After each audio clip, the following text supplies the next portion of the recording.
हम लोग श्री हरिनाम चिंतामणि पुस्तक से पढ़ रहे हैं। आज अध्याय 5 है और ये दूसरे नामापराध पर विचार किया जाएगा। 5वां अध्याय और दूसरा अपराध है अन्य देवी देवताओं को श्री कृष्ण से अलग समझना अपराध है। शिवस्य श्री विष्णोर्य इह गुणनामादि सकलम धिया भिन्नम पश्येत सकलु हरिनाम हितकरः। बोल पाएंगे आप? शिवस्य श्री विष्णोर्य इह गुणनामादि सकलम धिया भिन्नम पश्येत सकलु हरिनाम हितकरः। शिवस्य श्री विष्णोर्य इह गुणनामादि सकलम धिया भिन्नं पश्येत सखलु हरिनामाहितकरः। शिवस्य श्री विष्णोर्य इह गुणनामादि सकलम धिया भिन्नं पश्येत सकलु हरिनामाहितकरः। शिव के भगवान श्री विष्णु से यह जो इस जगत में गुण नामादि सकल है, धिया भिन्नम पश्य जो भिन्न देखता है, सह खलु वह निश्चित ही हरिनाम का अहितकर है। हरिनाम प्लस अहितकर हो जाएगा, हरिनामाहितकर। हरिनाम का अहित करने वाला है अर्थात अपराध करने वाला है। श्री गदाधर पंडित जी के प्राण श्री गौरांग महाप्रभु जी श्रीमती जहानवी देवी जी के जीवन स्वरूपा श्री नित्यानंद जी की जय हो। सीतापति श्री अद्वैताचार्य जी और श्रीवास आदि भक्तों की जय हो। श्री हरदास जी हाथ जोड़कर कहने लगे, हे जगन्नाथ श्री गौर हरि, अब दूसरा अपराध सुनिए। विष्णु तत्व परम अद्वय ज्ञान, श्री विष्णु ही परम तत्व है। अद्वय ज्ञान अर्थात उनसे भिन्न कोई वस्तु नहीं है, दूसरी कोई वस्तु नहीं। वे चित स्वरूप हैं अर्थात स्पिरिचुअल हैं, जगदीश है एवं सदा शुद्ध सत्व स्वरूप हैं। उस पर तत्व के सार हैं अर्थात गोलोक बिहारी श्री कृष्ण सर्वश्रेष्ठ तत्व हैं। ये श्री कृष्ण ही 64 गुणों से अलंकृत एवं सभी रसों के आधार हैं। 60 गुण भगवान श्री नारायण जी के रूप में प्रकाशित हैं। ये 60 गुण ही श्री विष्णु जी में समान रूप से विलास करते हैं अर्थात पाए जाते हैं। पुरुषावतार एवं स्वांश अवतारों में ये 60 गुण उनके कार्यानुसार स्पष्ट रूप से झलकते हैं। पुरुषावतार हो गया मतलब कारणोदकशय विष्णु, क्षीरोदकशय विष्णु, गर्भोदकशय विष्णु। श्री विष्णु के विभिन्न अंशों का प्रकाश। श्री विष्णु के विभिन्न अंश 2 प्रकार के हैं, साधारण जीव एवं देवता। जीव में भगवान के ही 50 गुण बिंदु बिंदु रूप से विद्यमान है, जबकि शिव आदि देवताओं में ये 50 गुण ही कुछ अधिक मात्रा में रहते हैं।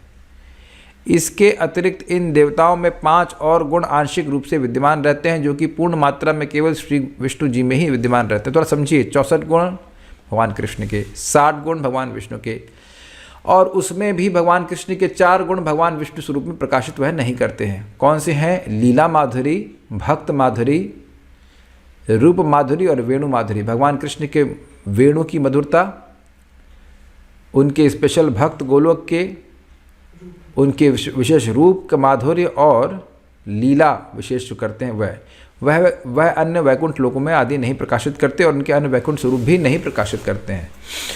भगवान विष्णु के पास 60 गुण है। तो अब शिव जी के पास कितने गुण हैं? तो 56 गुण उनके पास बोले जाते हैं, और वह भी पूर्ण मात्रा में नहीं।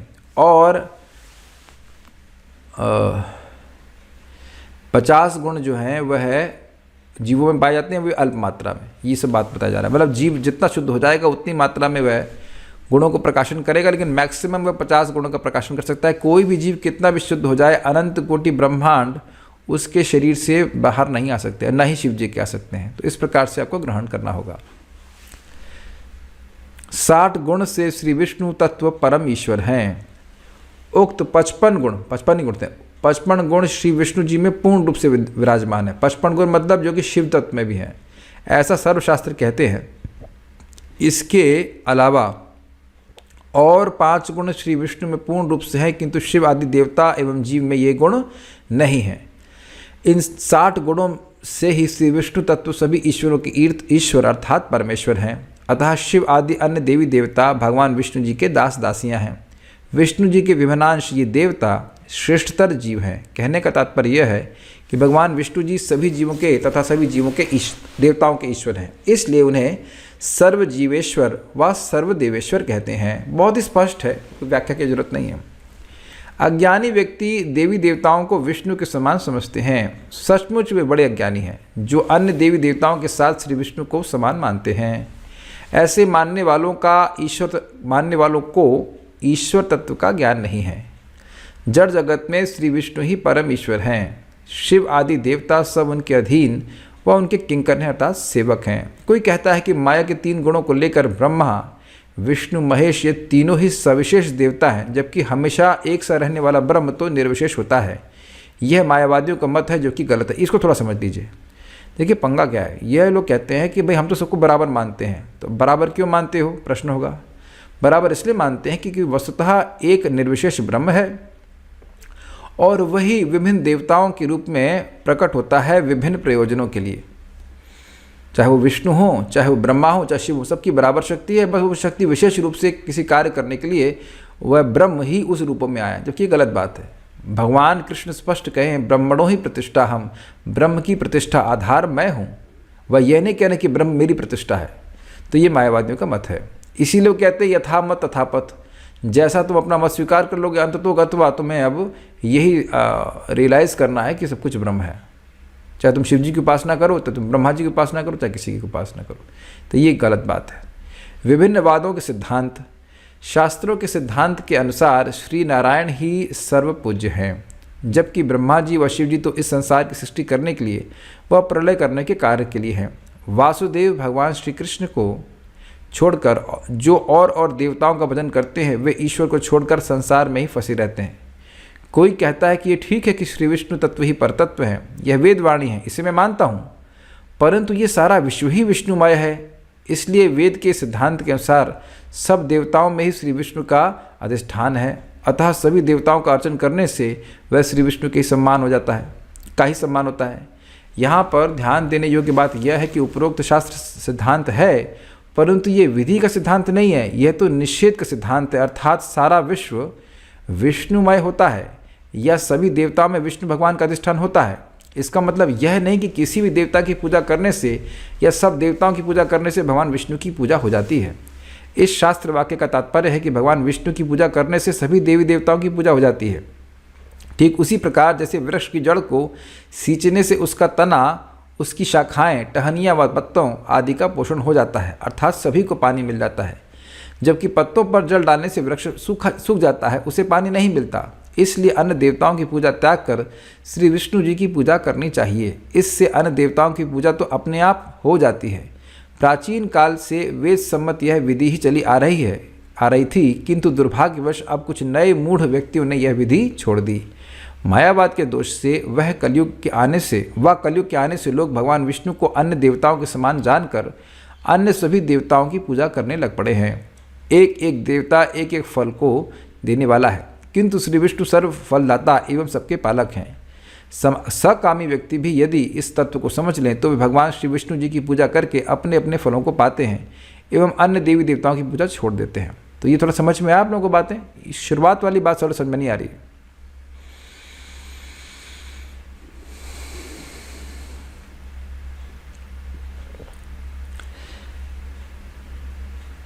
हाँ, तो कोई कह रहा है कि सारा विश्व ही विष्णुमय है, इसलिए वेद के इस सिद्धांत के अनुसार सभी देवताओं में श्री विष्णु का अधिष्ठान है, इसलिए हम किसी भी देवता की अर्चना करते हैं तो भगवान विष्णु को प्राप्त हो जाता है। देखिए, ये बात नहीं है। बात यह सत्य है कि भगवान विष्णु सभी देवताओं में विद्यमान हैं, लेकिन देवताओं की पूजा करने से भगवान विष्णु की पूजा हो जाती है, ऐसा नहीं है।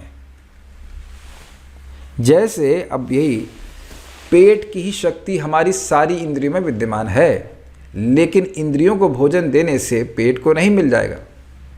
सिंपल सी बात है कि नहीं? पेट के ही द्वारा सारे अंग जो हैं वो पेट की ही शक्ति पर आधारित हैं। लेकिन हाथ में अगर रसगुल्ला पकड़े रहेंगे तो पेट में तो नहीं पहुंचेगा ना। बहुत सिंपल सी बात है। तो कई बार लोग कहते हैं कि भाई हम देवताओं की उपासना कर रहे हैं तो वो तो उसमें उस देवता में भी तो भगवान विद्यमान है। तो प्रश्न ये है कि जब आप इतने उदार बुद्धि वाले हैं तो भगवान की उपासना सीधे क्यों नहीं करते?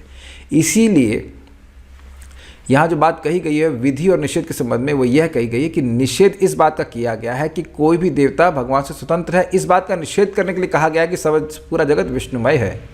लेकिन यह विधि नहीं है कि हम भगवान की उपासना देवताओं की उपासना के द्वारा करें। स्वयं भगवान ने कहा है मय्येव अविधिपूर्वकम भजताम अविधिपूर्वकम, जो लोग देवताओं की उपासना करते हैं काम वासनाओं से प्रेरित होकर के, वह मेरी ही पूजा करते हैं, लेकिन अविधिपूर्वकम, यह विधि नहीं है।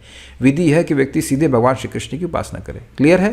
तो ये सोचना कि मुझे देवता कुछ दे रहा है तो भगवान से स्वतंत्र होकर के दे रहा है, ये गलत बात है।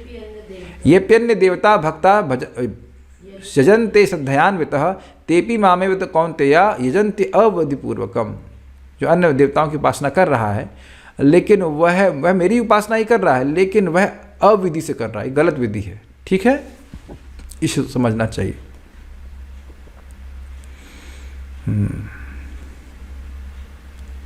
गृहस्थ वैष्णवों के कर्तव्य। गृहस्थ होकर जो श्री विष्णु भक्त होता है वह संशय त्याग कर हर परिस्थिति में श्री कृष्ण की पूजा करता है। जन्म से मरने तक जितने भी संस्कार हैं, गृहस्थ व्यक्ति उन सभी में वेद मंत्रों के अनुसार श्री कृष्ण की पूजा करेंगे। भगवान विष्णु व वैष्णवों की पूजा का तथा देवी देवताओं व चित्गणों को श्री कृष्ण का प्रसाद देने का वेद में विधान है। चित्गण मैं समझ रहा हूँ श्राद्ध को, चित्गण का मतलब होगा उधर पितरों की बात हो रहा होगा। मायावादियों के मत के अनुसार जो व्यक्ति पितृ श्राद्ध एवं अन्य देवों की पूजा करते हैं वे अपराधी हैं तथा इस अपराध के कारण उनकी दुर्गति होती है। ऐसे विष्णु जी के एक ईश्वर, जैसे विष्णु जी एक ईश्वर है उसी प्रकार शिव जी इत्यादि भी अलग अलग ईश्वर हैं। विष्णु तत्व में इस प्रकार की भेद बुद्धि करना भी एक प्रकार का भयंकर नाम अपराध है। रही क्या पढ़ गए आप समझ नहीं आए। देवी देवताओं व चित्गणों को, जरा मेरे को इंग्लिश बुक देंगे उसमें क्या लिखा है जरा पकड़ाइए। हरिनाम चिंतामणि। देवी देवताओं व चित्गणों को श्री कृष्ण का प्रसाद देने का वेद में विधान है। देखना पड़ेगा इसमें।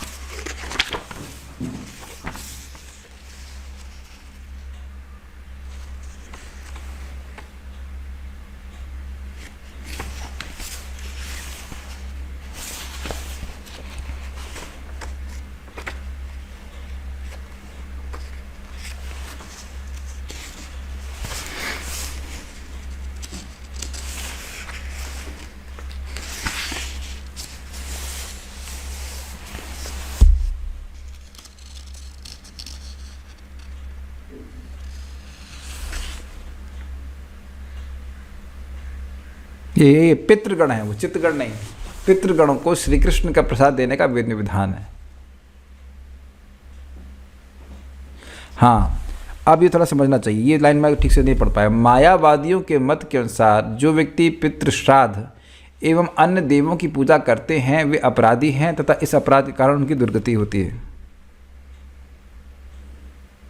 इसका मतलब क्या है? हाँ, जो व्यक्ति मायावादी मत के अनुसार पितृ श्राद्ध कर रहा है। देखिए, वैष्णव मत के अनुसार पितृ श्राद्ध करने का क्या मतलब हुआ? भगवान का प्रसाद पितरों को देना, देवी देवताओं को देना। जैसे अब जगन्नाथपुरी में ही आप जानते हो कि ना जानते हो, पहले जगन्नाथ जी को भोग लगता है और फिर बिमला देवी दुर्गा देवी को भोग लगता है, तो वह प्रसाद जगन्नाथ जी का वो दुर्गा जी को लगा, फिर हम लोगों को प्राप्त होता है। तो ये विधान ठीक है। ऐसे ही व्यक्ति भगवान को अर्पित करे, विष्णु को प्रसाद अर्पण करे, फिर पितरों को दे तो बहुत अच्छी बात है। लेकिन मायावादी मत के अनुसार जब पितृ श्राद्ध कर रहा है तो क्या सोचेगा? हम पितरों की पूजा करें, हम देवताओं की पूजा करें या भगवान कृष्ण की पूजा करें, वो सब बराबर है। अब समझ में आ गया? तो ये हो गया अपराध, क्योंकि पितरों को देवताओं को हम भगवान के समान मान रहे हैं। पर यहाँ पे भी कोई कहे कि डीएम प्राइम मिनिस्टर के बराबर है तो अपराधी माना जाएगा ना, ये बात है। आप इधर आ सकते हैं सामने। जैसे विष्णु जी एक ईश्वर हैं, दो ईश्वर नहीं हैं, उसी प्रकार शिव जी इत्यादि भी अलग अलग ईश्वर हैं। विष्णु तत्व में इस प्रकार की भेद बुद्धि करना भी एक प्रकार का भयंकर नाम अपराध है। भाई ये क्या है बोल गए, थोड़ा समझ में नहीं आया मेरे को।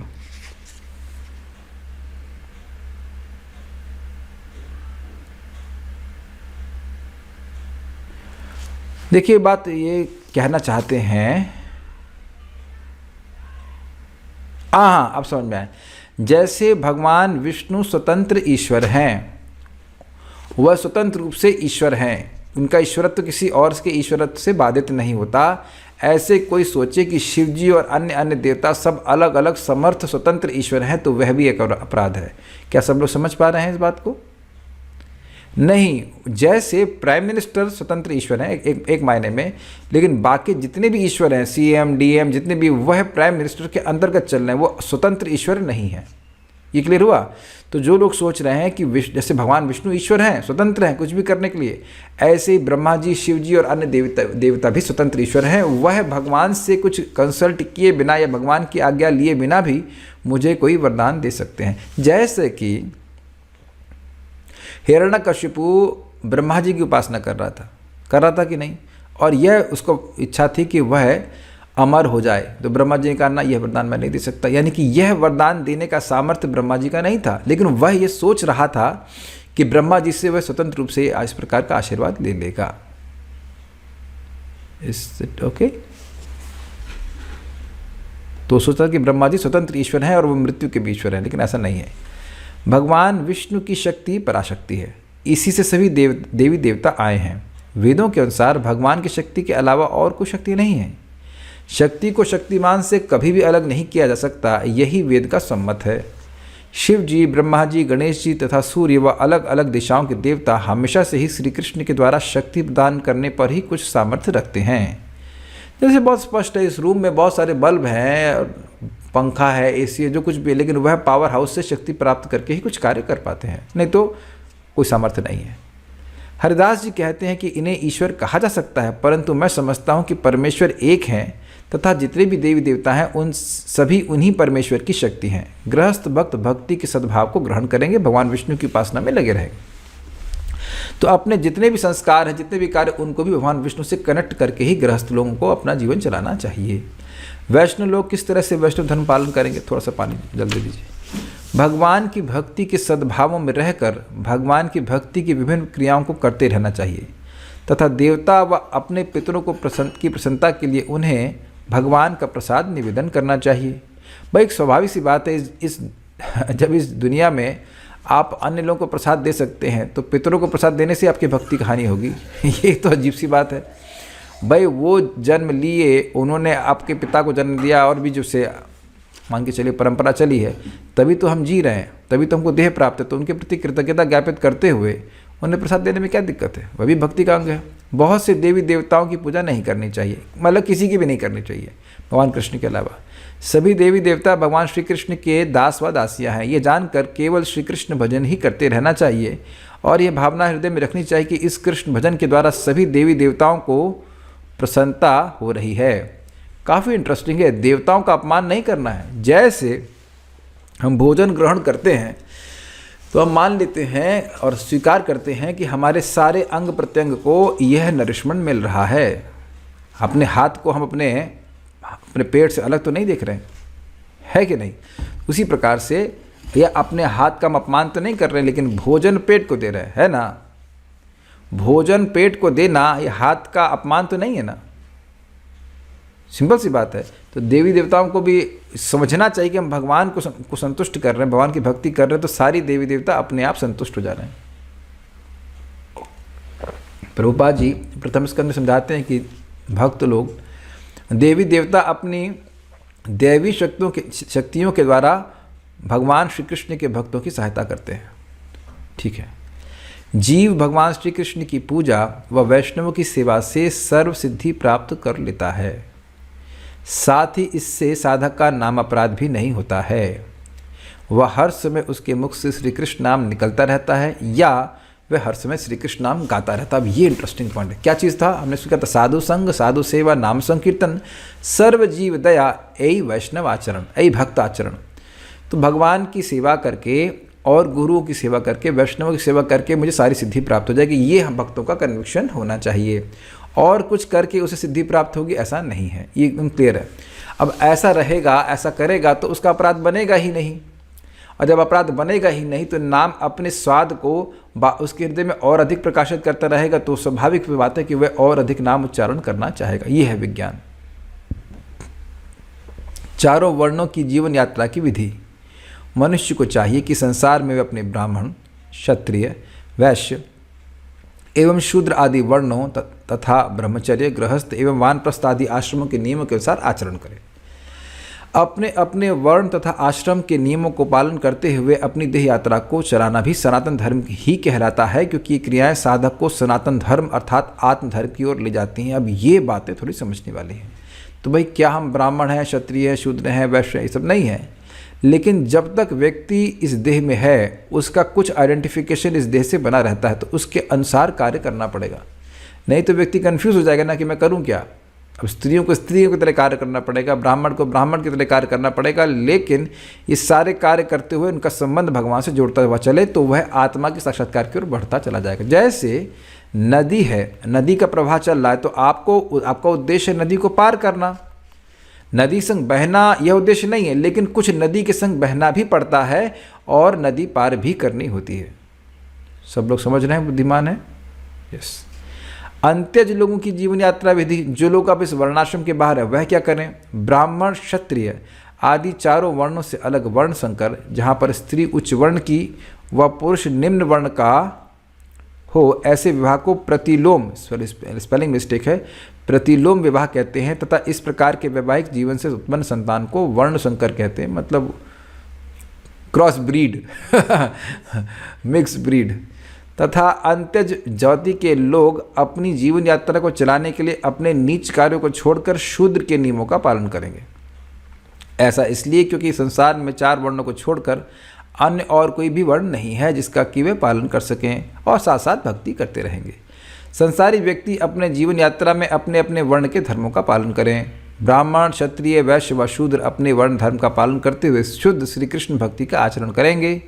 ब्राह्मण, क्षत्रिय, वैश्य, शूद्र एवं ब्रह्मचारी, गृहस्थ, वानप्रस्थ और सन्यासी, ये चारों वर्णाश्रमी अपने आश्रम और वर्ण का पालन करते हुए भी यदि श्री कृष्ण का भजन नहीं करते हैं तब उन्हें रौरव नरक में जाना पड़ेगा। गृहस्थ अपने वर्ण धर्म का आचरण करते हुए जिससे जीवन यात्रा का निर्वाह हो सके उतना कमाते हुए श्री कृष्ण का भजन करेंगे।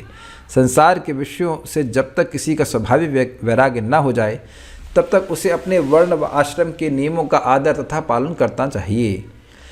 भक्ति योग में इसी तत्व को समझाया गया है, ये थोड़ा समझने का प्रयास कीजिए। देखिए, यद्यपि आत्मा का इस वर्ण और आश्रम से कोई मतलब नहीं है, लेकिन भोग की वासना है और पहले के हमारे संस्कार चित्त पे होते हैं, तो व्यक्ति वैसे ही कार्य करेगा जैसे उसके संस्कार हैं। ऐसा नहीं कि वो तुरंत छोड़ करके सब कुछ बैठ जाएगा, बोलने से भी वो सब कुछ नहीं छोड़ सकता। तो धीरे धीरे करके नियमित रूप से भगवान की भक्ति करे, वर्ण और आश्रम के नियमों का पालन करते हुए जितना संभव हो सके भगवान की भक्ति कर सके, भक्ति करता रहेगा तो दोनों ही प्रकार से उसका शुद्धिकरण होगा। लेकिन केवल वर्णाश्रम का पालन कर रहा है और अब भगवान की भक्ति कर ही नहीं रहा तो उसको कोई शुद्धिकरण नहीं होगा। यही बातें हम बोली जा रही है। और जब व्यक्ति को स्वाभाविक वैराग्य हो जाए, मतलब ऐसा नहीं कि केवल बोलने मात्र से, अब उसको विषय बिल्कुल खराब ही लगने लग जाए, तब वह वर्णाश्रम को छोड़ पाएगा। एक्चुअली छोड़ना नहीं होता है, वो सब छूट जाते हैं। जैसे आप लोग भी अपने जीवन में देख लिए होंगे, कुछ ऐसी चीज़ें हैं जो भक्त लोग अब करते ही नहीं और कर ही नहीं सकते। ये सपना आया था कि मैं PhD कर रहा हूँ समथिंग, तो पढ़ाई करने का, भाई ये कहाँ फंस गए, मैंने कहा ये कहाँ फंस गए। तो अच्छा हुआ कि वो फंसावट जल्दी समाप्त हो गई और नींद खुल गई। तो ऐसे सपने मुझे कई बार आते ही रहते हैं मतलब। तो अद्भुत बात यह है कि संकल्प नहीं आता है कि मैं पढ़ाई करूं, लेकिन सपने आ जाते हैं कभी कभी। इट्स लाइक नॉट अ सपने बट नाइटमेयर कहते हैं। बड़ा खराब रहता है, ये क्या आ गया। जीवन निर्वाह के लिए पढ़ाई करनी पड़ेगी, वो भी भौतिक पढ़ाई, नौकरी करनी पड़ेगी। That will be too painful. तो मैं बाकी चीज़ों से वैराग है नहीं है, जैसे हमारे तनिष्ठ प्रभु कहते रहते हैं आप स्वस्थ होने के लिए केवल फल खाइए। हमने कहा मर जाएंगे हम, केवल फल नहीं खाएंगे। ऐसा नहीं कर सकता था, इतना वैरागी नहीं हो गए कि केवल फल खा लें।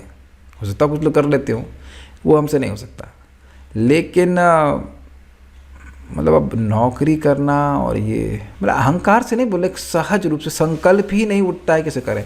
आप लोग के मन में भी कुछ ना कुछ ऐसे होंगे। मैं एक मित्र को बोला कि वो इंजीनियरिंग कुछ कर रहे हैं, अच्छा पैसा कमा लेते हैं। हमने कहा आपको मतलब नौकरी के लिए पैसा कमाने के लिए करते हैं कि काम करना अच्छा भी लगता है? कितने अच्छा भी लगता है। ठीक है भक्ति कर रहे हैं, लेकिन अभी उनको थोड़ा और प्यूरिफिकेशन की जरूरत है कि अच्छा ही नहीं लगे। मतलब उसको छोड़ने के बाद दोबारा ग्रहण करने का संकल्प ही ना बने, तब आपका स्वाभाविक वैराग्य हो गया। ये क्लियर समझ में आ गई? स्वाभाविक वैराग्य का मतलब है कि अब आप एक बार मोड़ लिए अपना मुंह, तो अब उधर से आपका मन ही नहीं जाए, उधर से मन आपका नहीं ना, उधर मन नहीं जाएगा। ये है स्वाभाविक वैराग्य।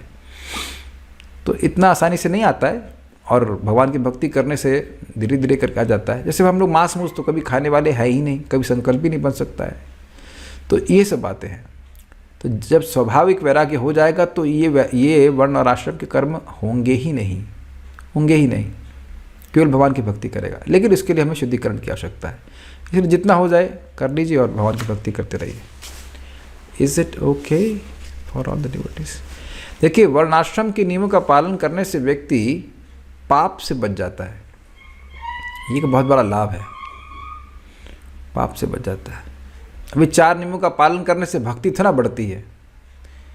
अब स्त्री संग नहीं कर रहा है, शराब नहीं पी रहा है, मांस नहीं खा रहा है, दारू नहीं पी रहा है, ये सब नहीं कर रहा है, तो भक्त नहीं बन जा रहे हैं, बस इंसान बन रहे हैं जो हमारी दुष्प्रवृत्तियाँ उससे बच रहे हैं। तो वर्णाश्रम कर्म के नियमों का पालन करने से व्यक्ति भक्ति को नहीं प्राप्त कर जाता है, लेकिन उसका एक पृष्ठभूमि इस तरह से तैयार हो जाती है कि वह पुण्यात्मक जीवन जीता है। ठीक है ना? भक्ति योग में इसी तत्व को समझाया गया है। शास्त्रों में कहा गया है कि भक्ति योगी हमारे हृदय में भगवत भावों को उदय करवाएगा, जिसके द्वारा सांसारिक नियमों के प्रति हमारी प्रवृत्ति स्वाभाविक ही खत्म हो जाएगी। अर्थात हरि भजन करते करते जब जीव के हृदय में भगवत भाव उत्पन्न होने लगते हैं, तो उसमें उसके अंदर सारी भोग प्रवृत्तियां खत्म हो जाती हैं और उसकी देह यात्रा तो स्वाभाविक रूप से ही चलने लगती है। अपने घर में, स्त्री में व अपने शरीर संबंधी व्यक्तियों में आसक्त वैष्णवों को भक्ति योग रूपी अद्वितीय साधना को करना चाहिए। इस प्रकार की विष्णु भक्ति के द्वारा ही जीव का संसार के प्रति मैं और मेरा का झूठा भाव समाप्त हो जाता है। ये बहुत ही इंपॉर्टेंट पॉइंट है। देखिए भाई, अगर आसक्ति होती ही नहीं तो गृहस्थी में प्रवेश क्यों करते? सीधी सी बात है। तो कुछ आसक्ति है, लेकिन उन वस्तुओं को छोड़ने की बजाय व्यक्ति भगवान की भक्ति में प्रवृत्त हो जाए। देखिए, भक्ति में आने की योग्यता किसकी है? जो पूरी तरह आसक्त भी नहीं है और पूरी तरह अनासक्त भी नहीं है। इतना भी अनासक्त नहीं है, इतना भी आसक्त नहीं है कि भगवान की कथा में ही ना आ पाए, और इतना भी अनासक्त नहीं है कि वह अब घर बार को छोड़ करके भजन करे। और आप देख रहे हैं कि हम सभी लोग इसी कैटेगरी में हैं। समझ पा रहे हैं? जो बहुत अधिक आसक्त हैं उनके लिए कर्मयोग है, अब वो लोग कर्म करें, भगवान को समर्पित करें, ठीक है। जो बहुत अधिक अनासक्त हैं उनके लिए ज्ञान योग है, घर बार छोड़ करके संन्यास ले लें। लेकिन जो बहुत अधिक आसक्त नहीं है और जो बहुत अनासक्त भी नहीं है, वह व्यक्ति भक्ति कर सकता है। कैसे? भगवान की भक्ति करके भक्ति देवी स्वयं जैसे जैसे भक्ति बढ़ती जाएगी तो भक्ति का स्वाद अपने आप बढ़ता चला जाएगा। तो जब भक्ति का स्वाद बढ़ता चला जाएगा तो भगवान में, भक्ति में आसक्ति बढ़ती चली जाएगी, तो स्वाभाविक रूप से भौतिक भोगों में विरक्ति हो जाएगी। क्या ये क्लियर हो गया? नहीं क्लियर होगा? समझाते हैं महाराज, बहुत सुंदर तरह से समझाते हैं, बहुत सुंदर तरह से समझाते हैं कि देखिए, जब घर में लड़की होती है, शादी नहीं हुई होती है, तो वह प्राय अपनी माँ के साथ ही रहती है। माँ ही उसकी दोस्त होती है, ऐसे कह सकते हैं, खाना पीना सब कुछ। लेकिन जब उसकी शादी हो जाती है और पति से प्रेम मिलता है तो वह अपनी माँ को भी भूल जाती है। ये देखा गया है, अगर पति से प्रेम मिलता है तो उसी प्रकार से भगवान की भक्ति के आकर्षण जो भक्ति करने से जनित होता है, गृहस्थी में या अपने वर्णाश्रम के नियमों का पालन करते करते जब भक्ति कर रहा है तो भक्ति तो बढ़ती जा रही है।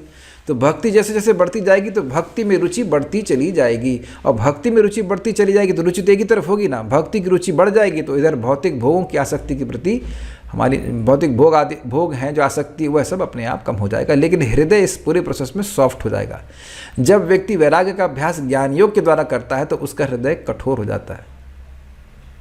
क्या इन सब सटल पॉइंट्स को आप लोग पकड़ रहे हैं? और ये बहुत आसान है।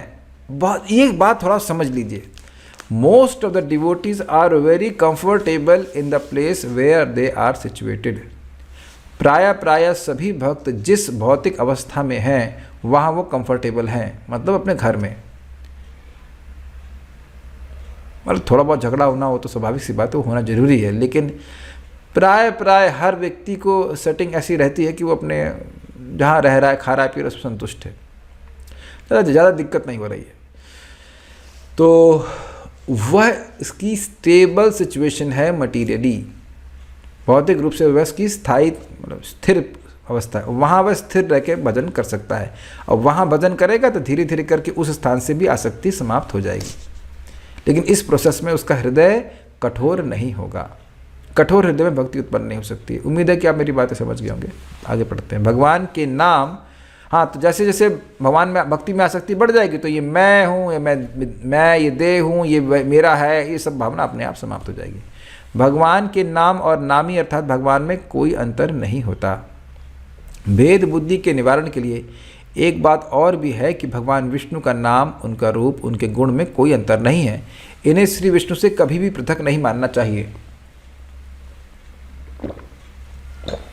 अगर या हम लोग को तो अभी पृथकता दिखती ही है, तो उसका कारण व्यक्ति को समझना चाहिए कि ये मेरा दोष है, ये मेरी अविद्या है, इस कारण से मैं नहीं समझ पा रहा हूँ। लेकिन भगवान के नाम के संपर्क में आ रहा हूँ, तो भगवान के संपर्क में आ रहा हूँ, और इसी के द्वारा मैं शुद्ध होकर एकदम समझ पाऊंगा कि भगवान का नाम कैसे उनसे अभिन्न है। क्लियर? श्री विष्णु तत्व अपने आप में चिन्मय है, अखंड है तथा विभु है। चिन्मय का मतलब होता है स्पिरिचुअल, विभु मतलब सर्वसमर्थ। विष्णु तत्व से न तो कोई बड़ा है और न ही कोई उसके बराबर है। अज्ञानता से भी यदि विष्णु के नाम, रूप, गुण आदि में भेद बुद्धि हो जाए, अर्थात कोई भगवान को व उनके नाम आदि को उनसे अलग समझे, तो ऐसे जीव के लिए भगवत प्रेम की प्राप्ति असंभव है। हाँ, ऐसी स्थिति में उसका नामाभास हो सकता है। सदगुरु की कृपा से यदि उसकी भेद बुद्धि रूपी अनर्थ खत्म हो जाए, तो उसके हृदय में शुद्ध नाम प्रकाशित हो जाएगा। मतलब प्रामाणिक वैष्णव जो हैं वे हमको सही तत्व बताते हैं, और उसके द्वारा जब वो ज्ञान होता है उसके अनुसार हम अभ्यास करते हैं, तो धीरे धीरे हमारा ज्ञान नष्ट हो जाता है। मायावादियों के कुतर्क एवं अपराध। मायावादियों की शिक्षा के प्रभाव से अगर विष्णु और विष्णु के नाम, रूप, गुण आदि में भेद का भाव प्रकट होता है, तो इससे श्री कृष्ण के चरणों में अपराध होता है। क्यों? वो लोग कहते हैं कि भाई ये सब माया है और ये माया के उत्पादन है। तो माया के उत्पादनों में तो भेद होता ही है। माया का कोई भी रूप है वह उसके गुण के बराबर नहीं होता है। माया से उत्पन्न कोई भी वस्तु है तो उसका रूप, गुण, नाम आदि में भेद होता है। तो जैसे उन्होंने कहा कि श्री कृष्ण तो ब्रह्म, वह ब्रह्म है जो माया के संपर्क में आ गया, तो तुरंत ही वह भगवान श्री कृष्ण को माया का उत्पाद बना दिए। तो माया का उत्पाद बना दिए तो उनके नाम, रूप, गुण और आदि वह एक नहीं हो सकते, वो अलग अलग वस्तु हो जाएंगी, इसलिए वो अपराध करते हैं। ऐसे अपराधों से कभी निवृत्ति नहीं मिलती। मायावादी कहते हैं निर्विशेष, निर्विकार, निराकार ब्रह्म ही परतत्व है, तथा मायावादियों का कहना है कि शून्यवाद ही सत्य है, बाकी सब केवल कुतर्क ही है। मतलब अंततोगत्वा सब कुछ बस ब्रह्म है, या निर्विशेष है, या फिर शून्य है। भगवान के रूप व उनके नाम आदि सब माया में ही कल्पित हैं। मतलब ये सब बोल रहे हैं, ऐसा है नहीं। अर्थात अभी जो आप भगवान का स्वरूप देख रहे हैं ये माया से बना है। जैसे ही माया हट जाएगी तो भगवान विष्णु निराकार ब्रह्म बन जाते हैं। बिल्कुल क्लियर वर्णन है। परतत्व भगवान को सर्वशक्तिमान न मानना, अर्थात परतत्व में सर्वशक्ति को न मानना ही प्रमाद है, जबकि सत्य यह है कि जो शक्तिमान ब्रह्म है वही भगवान विष्णु है, सिर्फ नाम का ही अंतर है, यही वेदों का निर्णय है। तो आप समझ गए, ये मायावादी का तर्क बताया जा रहा है कि वह लोग कहते हैं कि अंततोगत्वा निर्विशेष ब्रह्म ही सर्वोपरि है, और उसी से विष्णु, शिव जी, ब्रह्मा जी सब आए, वो सब एक बराबर है। तो ये अपराध है, ये कभी नहीं करना चाहिए। तो दूसरा अपराध समझ में आ रहा है ना आप लोग को? ठीक है, भगवान विष्णु ही परतत्व है, उनसे परे कोई सत्ता नहीं है, ब्रह्म भी उनसे परे नहीं है, ये बात समझना होगा। ये ठीक समझावट है। और जो कोई सोचे कि भाई नहीं निर्विशेष ब्रह्म ही सर्वश्रेष्ठ है और उससे सभी देवी देवता आ रहे हैं और इस कारण से सभी बराबर हैं, तो ये अपराध बन जाएगा भगवान विष्णु के चरणों में। देखिए, हम लोग तो बहुत बुद्धिमान है नहीं, और फिर भी कोई कह दे कि बेवकूफ़ कहीं के, अर्थात तुम्हारी तो लगता है बुद्धि ही नहीं है, तो व्यक्ति को बहुत खराब लगता है कि नहीं? और पब्लिक में कोई बोलेगा तो और ख़राब लगेगा। तो पब्लिक में कोई व्यक्ति बोल दे कि भगवान, ऐसे भी सोचिए तो खराब है, लेकिन भगवान के बारे में बोल रहा है पब्लिक के लिए ओपनली कि भगवान निराकार है, निराकार है, तो भगवान खराब नहीं लगेगा? भगवान का इतना सुंदर आकार है और ज़बरदस्ती उनके अगेंस्ट बात बोलना, बिल्कुल विपरीत बात बोलने पर किसी को भी गुस्सा आएगा। तो ऐसे अपराध करने वाले व्यक्ति पर भगवान की कृपा नहीं होती। इसलिए इस बात को बार बार सुनना चाहिए। देखिए क्या होता है, भक्त लोगों को जब प्रचार किया जाता है तो प्रचारक भी सोचता है कि सबको समझ में आ गया है, लेकिन सिद्धांतिक पतन होने की बहुत संभावना होती है लोगों की। ऐसा लगता है कि एक साल हो गया, 2 साल हो गया, लोगों को समझ में आ गया, लेकिन सिद्धांत भी समझने में बहुत टाइम लगता है। और ज़रा सा कोई कुछ और बोलेगा तो बस दिमाग उधर घूम जाता है और उसके अनुसार ही व्यक्ति सोचने लगता है, बोलने लगता है। इसलिए इन बातों को यहाँ बहुत गंभीरता से समझ लेना चाहिए। यहाँ पे मायावाद का प्रॉब्लम है क्या, नहीं तो क्यों बार बार मायावाद के बारे में खंडन कर रहे हैं भक्ति ठाकुर जी या श्रील प्रभुपाद। इसलिए इस रिपीटेशन को स्वीकार करना चाहिए।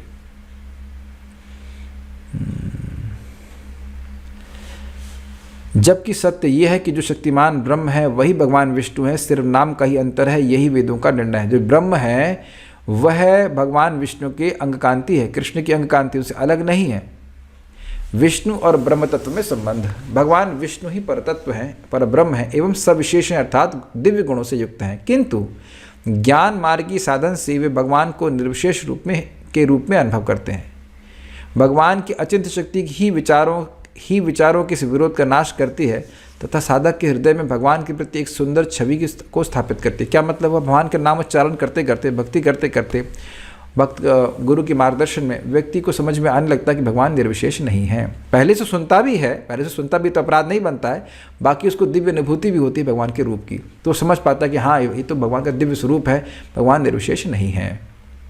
जीव की बुद्धि स्वाभाविक ही अल्पकर है, अर्थात बहुत छोटी है, इसलिए वह परमेश्वर की अचिंत्य शक्ति के भाव को ग्रहण करने में असमर्थ रहती है। इसलिए बुद्धि से हम ये कभी नहीं समझ सकते कि भगवान का नाम किस प्रकार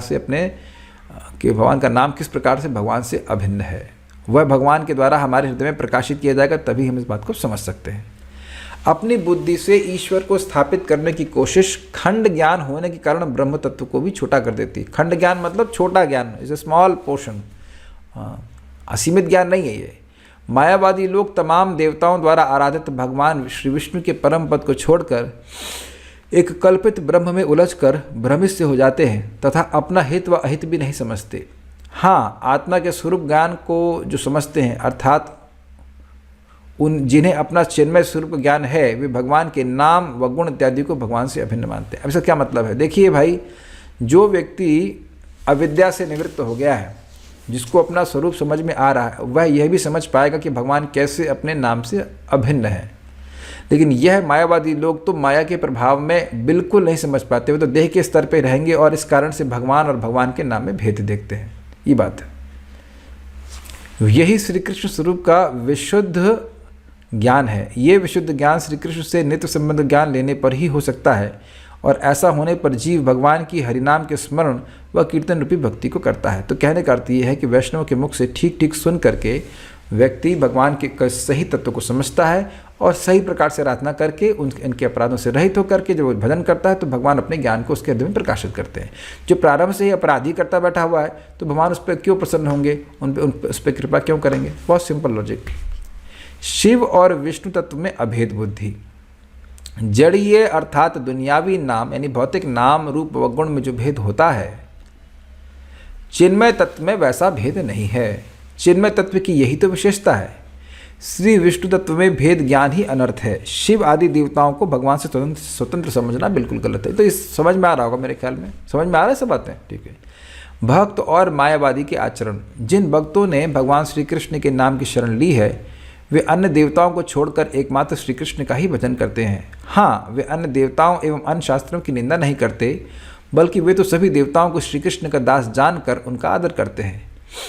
गृहस्थ भक्त भगवान का प्रसाद अपने पितरों व देवी देवताओं को अर्पण करके उन्हें प्रसन्न करते हैं, तो देवी देवताओं को भगवान से अलग नहीं देखते।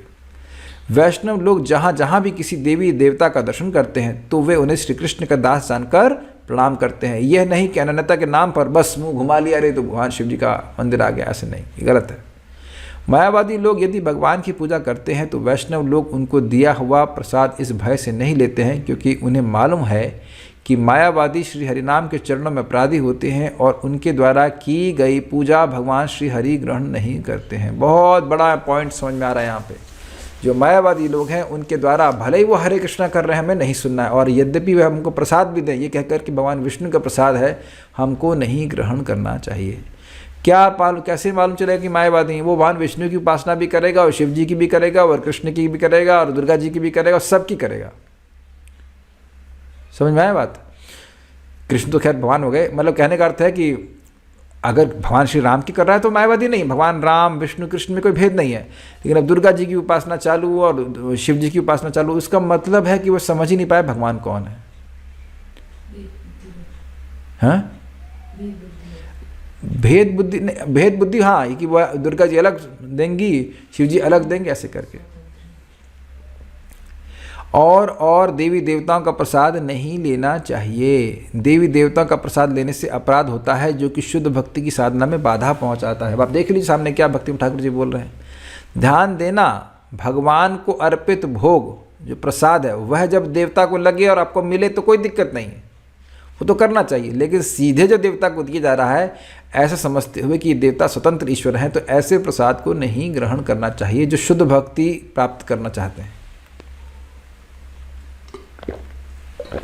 जो लोग देवताओं की उपासना करना चाहते हैं उनके लिए कोई दिक्कत नहीं। तो अब मान लीजिए कहे कि हमारे कोई रिश्तेदार हैं और वो हमें देवता का प्रसाद दे दिए, तो हमें क्या करना चाहिए? तो उन लोगों को दे देना चाहिए जो देवता का प्रसाद ग्रहण करते हैं। सिंपल। आपको नहीं ग्रहण करना चाहिए। आप सामने ले लीजिए ताकि कभी मतलब वो रिश्ता नहीं खराब हो, लेकिन उसको ग्रहण नहीं करें, मतलब खाएं नहीं। जो बात है वो सामने आपकी है।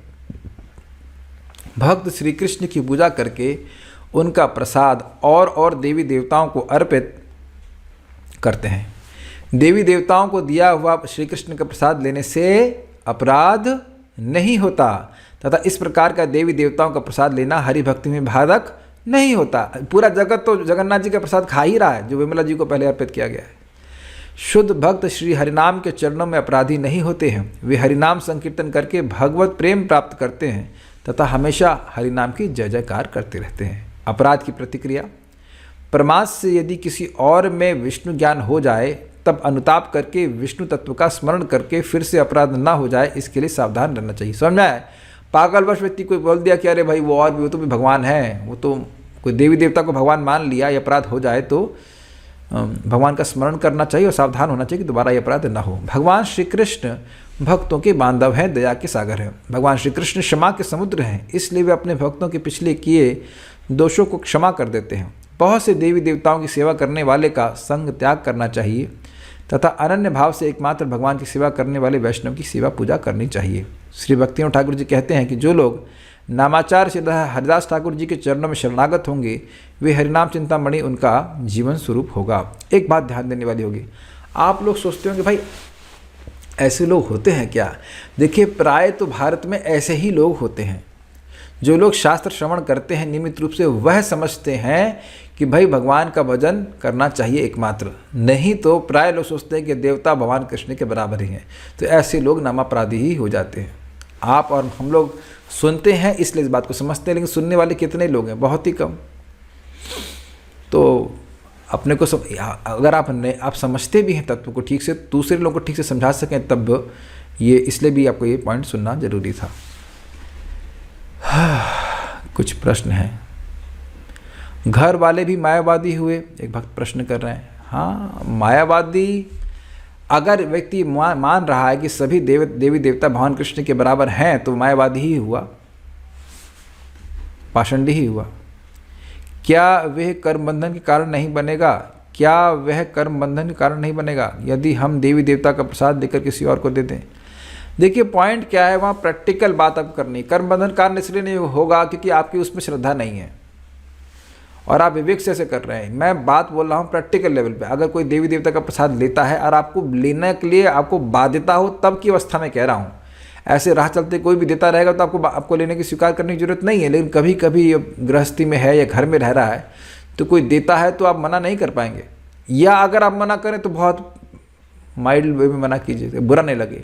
मैं प्रैक्टिकल लेवल बोल रहा हूँ कि भाई झगड़ा नहीं हो इसके लिए, इसलिए नहीं कि सिद्धांत को मतलब सिद्धांतता को जैसे करना है। प्रैक्टिकल लेवल पे कभी स्वीकार कर लीजिए, किसी और को दे दीजिए अगर आप नहीं मना कर सकते, और नहीं तो रास्ते में कोई बांट रहा है ऐसे कुछ कर रहा है तो आप मत ग्रहण कीजिए। ठीक है।